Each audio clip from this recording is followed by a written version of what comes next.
বন্ধুরা, তোমরা সবাই কেমন আছো? আশা করি সবাই ভালো আছো। আমিও ভীষণ ভালো আছি।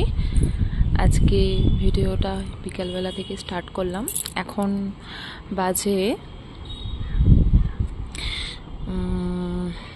এই 6:10-15 হবে। তো এখনও কিন্তু এখানে সন্ধ্যা হয়নি। দেখো চারিদিকটা মেঘলা করে আছে। এখানে কিন্তু সকাল থেকে রোদ দেয়, আবার ঠিক দুপুর টাইমটা থেকে বৃষ্টি হয়ে যায়। বৃষ্টি হওয়ার 10-15 মিনিটের পরই আবার ঠিক রোদ উঠে যাচ্ছে। এটাই হচ্ছে সারাদিনের। এখন কিন্তু এখানে সন্ধে হতে প্রায় 7টার পর। সবাই এখানে যারা যারা থাকে সাথে সবাইকেই দেখি সারাদিন না গেলে ওই বিকালবেলাটায় ছাদে ঠিক ওরা আসে। আমিও একবার করে আসি, একটু ভিডিও বানাই, দুটো ছবি পোস্ট করি। এই হচ্ছে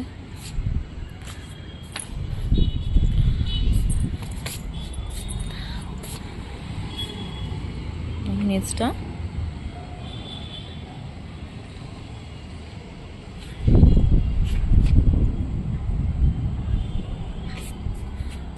আর ওই গাছটা, ওদের ছাদটায় দেখো কত সুন্দর সুন্দর ফুল ফুটেছে। আমি মাঝে মাঝে এখান থেকে অনেক ছবি তুলে নিই চুরি করে।